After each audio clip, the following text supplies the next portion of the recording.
నేనే నిన్ను తాకేవాణ్ణి కదా. కొంతకాలం ఆగలేకపోయావా? కొంచెం కూడా ఆగలేకపోయావా? ఆ తర్వాత నీ ప్రేమికుడితో కొలకాల్సింది.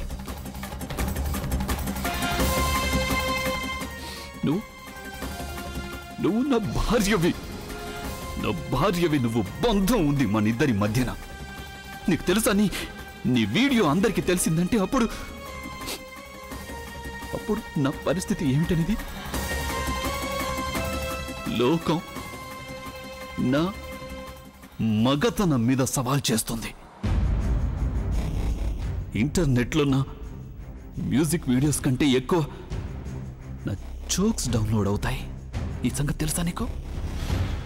నువ్వు వీటి గురించి అసలు ఆలోచించావా? లేదు. నిజంగా నువ్వు నీ ప్రేమికుడిని అంతగా ప్రేమిస్తే మరి నువ్వు నన్ను ఎందుకు పెళ్లి చేసుకున్నావు? డబ్బు మీద ఆశతో నీ దొంగ ప్రేమని వదులుకున్నావు కదా.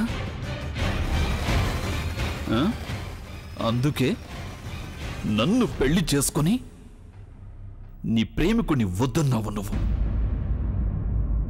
తర్వాత పెళ్లి చేసుకుని భర్త ప్రేమ డబ్బు దొరక్కపోవటంతో బ్యాక్ టు ప్రేమికుడు.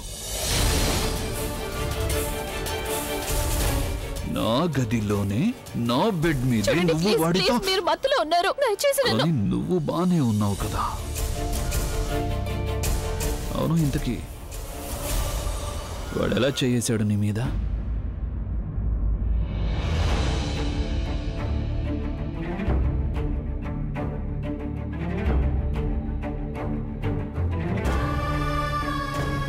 చెప్పు,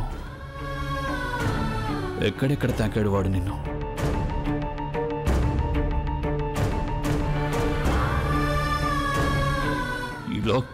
ఇలా కౌగిలించుకుని ఉంటాడు కదా. వాడు ఇంకా ఏమేం చేశాడు నీతో? నేను కూడా అవన్నీ చెయ్యాలి ఇప్పుడు. వాడు నీతో చేసినవన్నీ. ప్లీజ్ దూరంగా జరగండి. నీకు తెలుసా, అమ్మాయిలు నాకు ఎంత దగ్గరగా రావడానికి చచ్చిపోతుంటారు. అలాంటిది నువ్వు దూరంగా జరగమని చెప్తున్నాను కదా. ఎందుకు దూరం జరగాలి నేను? ఇది నా హక్కు నీ మీద. నువ్వు నీ ప్రేమికుని వద్దనలేదు, కానీ నన్నెందుకు వద్దంటున్నావు? భర్తని నేను నీకు. ఇది నా హక్కు. ముందు వాడు ఏం చేశాడు నీతో? ఇక్కడ ఇలా చేయి వేశాడా? తర్వాత ఇలా హక్ చేసుకున్నాడా?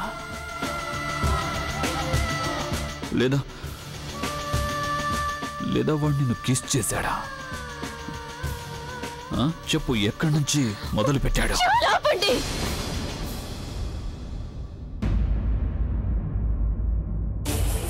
అవును, మీకు నా మీద హక్కు ఉంది, కానీ ఈ విధంగా నా దగ్గరికి రావడానికి మీకు అసలు ఎలాంటి హక్కు లేదు.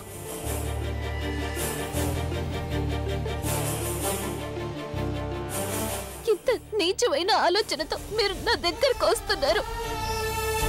ఇలా వస్తే నన్నెవరూ బలవంతం చేస్తున్నట్టు. ఏం కావాలి మీకు? మీరు నా మీద పగ తీర్చుకోవాలా? కానీ ఈ విధంగా నా పగ తీర్చుకునేది? మీరంటే నాకెంతో గౌరవం ఉంది, కానీ దయచేసి నేను మిమ్మల్ని ద్వేషించేలా మాత్రం చేసుకోకండి. నేను చెప్పాను కదా, నేను నీకు భర్తని. తప్పేముంది? వెళ్ళండి ఇక్కడి నుంచి. Just leave me alone. Leave me alone.